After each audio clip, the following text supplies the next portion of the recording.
اور وہاں کے سب سے بڑے پادری کے ہاں تعلیم و تربیت اور عبادت میں مشغول ہو گیا۔ آخر وہ بھی قریب المرگ ہو گیا۔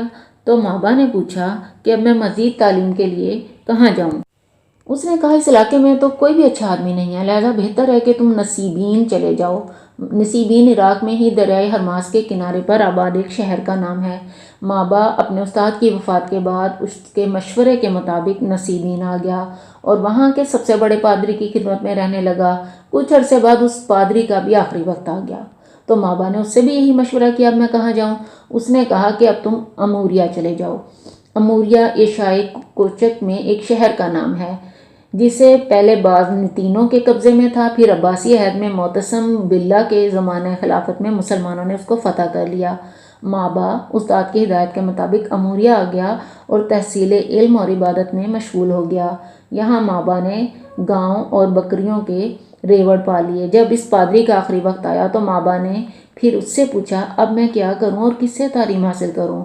پادری نے کہا خدا کی قسم اب میرے علم میں زمین پر کوئی شخص ایسا نہیں ہے جو ہدایت پر ہو، لیکن مجھے آثار سے معلوم ہو رہا ہے کہ آخری نبی حضرت محمد صلی اللہ علیہ وآلہ وسلم کا وقت قریب ہے اور وہ ظاہر ہونے والے ہیں۔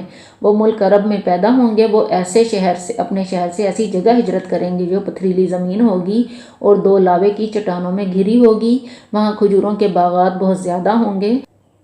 وہ صدقہ نہیں کھائے گا لیکن ہدیہ قبول کرے گا، نیز اس کے دونوں کندھوں کے درمیان مہر نبوت ہوگی۔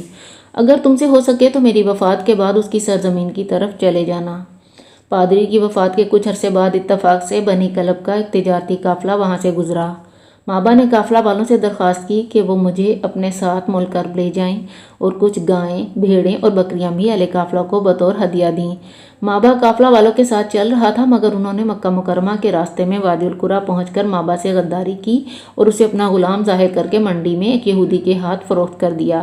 کچھ دنوں کے بعد یثرب کے یہودیوں کے مشہور قبیلے بنو قریظہ کا ایک شخص جو اس یہودی کا چچا زاد بھائی بھی تھا مابا کو اس سے خرید کر یثرب لے آیا۔ جب مابا یثرب پہنچا تو اس نے وہاں کھجوروں کے باغات دیکھے جس کا ذکر اموریا کے راہب نے کیا تھا، ٹھیک وہی نقشہ، وہی لاوے کی چٹانیں، وہی پتھریلی زمین۔ تو مابا نے سوچا کہ یہ تو وہی منظر ہے جس کی مجھے تلاش تھی، ممکن ہے کہ اللہ تعالیٰ کے آخری نبی یہیں ظاہر ہوں۔ اسی دوران مکے میں رسول اللہ صلی اللہ علیہ وآلہ وسلم لوگوں کو اللہ کے دین کی طرف بلا رہے تھے۔ اہل مکہ نے آپ کا وہاں رہنا دشوار کر دیا۔ رسول اللہ صلی اللہ علیہ وآلہ وسلم کے ساتھیوں نے وہاں سے ہجرت کر کے یثرب پہنچنا شروع کر دیا۔ بالآخر وہ گھڑی بھی آ گئی جس کا مابا کو بڑی ہی شدت سے انتظار تھا۔ خود نبی پاک صلی اللہ علیہ وآلہ وسلم یثرب تشریف لا رہے تھے۔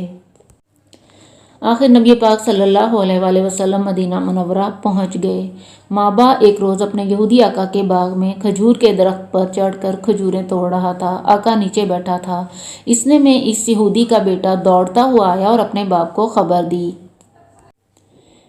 ایک روایت میں یہ بھی ہے کہ کوئی اور یہودی بھاگتا ہوا آیا اور کہنے لگا خدا بنو کیلا کو غارت کرے، اللہ ستیہ ناش کرے اوس اور خزرج کا، یہ اس وقت اس آدمی کے پاس جمع ہو رہے ہیں جس کا دعویٰ ہے کہ وہ اللہ کا آخری نبی ہے۔ مابا کے کہنے کے مطابق یہ سنتے ہی میں بے چین ہو گیا۔ مجھے ڈر ہوا کہ میں کہیں اپنے مالک پر گر ہی نہ پڑوں۔ بدحواس ہو کر درخت سے نیچے اترا اور آنے والے سے بے تحاشا پوچھا تم کیا کہہ رہے تھے، ذرا پھر سے بتانا۔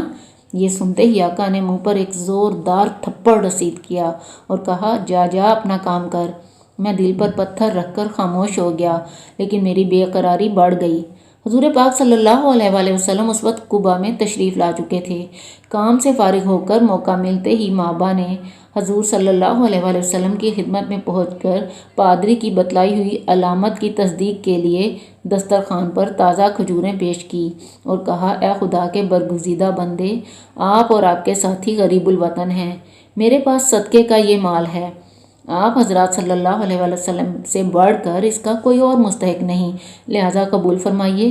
حضور صلی اللہ علیہ وآلہ وسلم نے وہ کھجوریں لے کر اپنے اصحاب رضی اللہ عنہ میں تقسیم کر دیں اور خود کچھ نہ کھایا۔ مابا نے سوچا کہ ایک علامت تو صحیح ثابت ہوئی کہ آپ صلی اللہ علیہ وآلہ وسلم صدقہ قبول نہیں کرتے۔ دوسرے دن مابا دوبارہ دسترخوان لے کر حاضر ہوا۔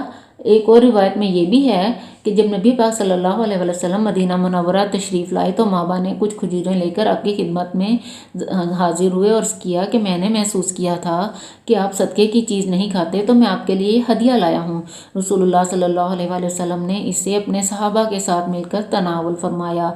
ایک دوسری روایت میں یوں بھی بیان کیا ہے کہ مابا نے جنگل سے کچھ لکڑیاں اکٹھی کی، انہیں بازار میں فروخت کیا، 1 درہم اونٹ کا گوشت خریدا، اسے پکایا اور سالن اور کھجوریں لے کر نبی پاک صلی اللہ علیہ وسلم کی خدمت میں بطور ہدیہ پیش کیا، جسے آپ صلی اللہ علیہ وآلہ وسلم نے اپنے صحابہ کے ساتھ مل کر تناول فرما لیا۔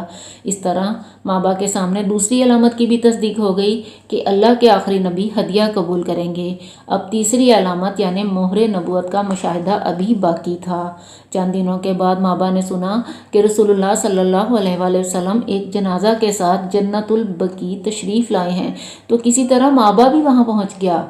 نبی پاک صلی اللہ علیہ وآلہ وسلم کو مؤدبانہ سلام کیا اور پشت اطہر کی طرف جا کر کھڑا ہو گیا۔ غالباً آپ صلی اللہ علیہ وآلہ وسلم کے کندھوں سے چادر مبارک اتری ہوئی تھی اور یوں اس نے تیسری علامت کو بھی دیکھ لیا اور فرط محبت میں مہر نبوت کو فوراً چوم لیا اور بے تحاشا رویا۔ حضور صلی اللہ علیہ وآلہ وسلم نے فرمایا، سامنے آؤ۔ پھر آپ صلی اللہ علیہ وآلہ وسلم نے شروع سے لے کر آخر تک اس کی ساری داستان سنی، صحابہ کرام رضوان اللہ علیہم اجمعین کو بھی سنائی اور فوراً اس کو مسلمان کر کے مابا کا اسلامی نام سلمان رکھ دیا۔ اس کے بعد آپ سلمان فارسی رضی اللہ عنہ کے نام سے مشہور ہو گئے۔